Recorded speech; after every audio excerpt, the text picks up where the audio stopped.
All right, I'm here with our good friend James Nash. He's a outfitter and an industry pro. We're going to talk about the Recon here a little bit. I sent you Recon at the beginning, I think the beginning or middle of this past hunting season. You've been using it for a few months now, so let's just talk about what you've liked about it. We've got some stuff for 2023 coming out that we'll talk about a little bit here too. Let's just walk through the Recon a little bit and what you've enjoyed about it. Yeah, so I started using it at the beginning of archery season. So started with really hot conditions and then continued throughout lots of different states, hunting in lots of different places and then different seasons. And I was able to adjust day by day what I needed the harness to do, which was super nice. And it's also really, really quiet. It's convenient. It doesn't have extra stuff that I don't need, but I found that I used everything that it had. And that's really my baseline for evaluating any type of gear. It's like, are there extra features that are just costing me weight and complexity?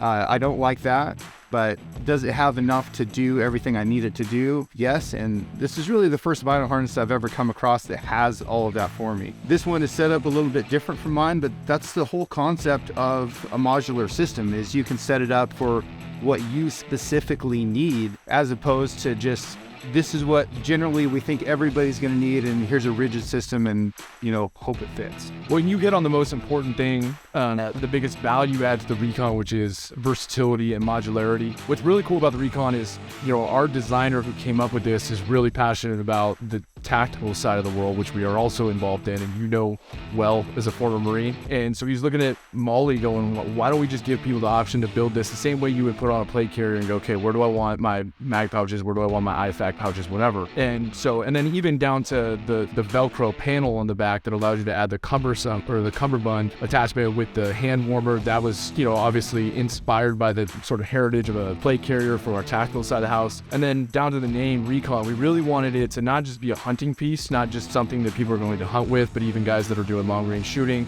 some of our operators that are doing sort of more like Recon missions. We wanted it to be a product that works well for those guys as well. And with the versatility that it gives you, like you said, you can hunt multiple states, multiple seasons.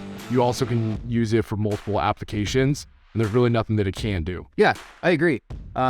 Being able to keep this pouch all the way open so that I can get to my binos really quickly and quietly time after time. And then if I need to move, it's fast enough and quiet enough to be able to just put this back up. And now my binos are completely protected. That was great to be able to do with both the rangefinder and the main binocular pouch. The comfort factor is really important to me as well. Having a big back plate makes it a lot more comfortable for me, and then where these straps come across my shoulders really helped me out as well. I didn't find that I was constantly having to adjust the straps, which was something that I'd battled with harnesses in the past. Then it's also a quiet fabric, so as I was brushing against stuff, it wasn't making a lot of sound. And during archery season or any type of hunting where you're close, whitetail hunting out of a tree stand, whatever, your gear has to be quiet.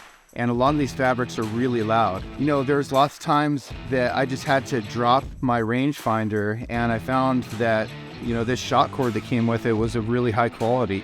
And I appreciated that a lot. Having some basic organization in the front was great. To be able to keep some necessities. We've got a lighter and a phone scope in here. You can take on the world with that with here.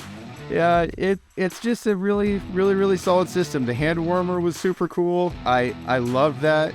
But one of the realities of Molly is that typically when you put something and weave it into Molly, that's the end of it. Like, you're probably not going to move that again. One of the real strengths of this system was being able to use the Velcro on the back of it to be able to put a new accessory on there, whether it was the hand warmer or an accessory pouch or whatever. And I can do that morning. So there's literally days when I was guiding during archery season that's like, oh, it looks like it's going to be 25 degrees this morning. And it takes me 10 seconds to put a hand warmer on. If it was Molly, I would have just been lazy and had cold hands. But as it was, I was able to move this system around to make it what I needed it to be every single day. And I just love that. It's great. That's another great point. I mean, the Molly wings are really meant for the pouches that probably aren't going to move. Like, you're probably not going to move your rangefinder very often, right? You know where you want that. You're going to keep it there. The other side is a great spot for the utility pouch, and that's another one that you're going to have your essentials there that you want there all the time. And then the Velcro is really where a lot of that modularity is going to happen. Obviously, you can swap these out as frequently as you want, and there's a couple different options for what you would put there. But for the most part, those are going to stay fixed. And then if you want to add more pouches that don't use the Velcro, you just use the Velcro MOLLE panel that opens up more space for that.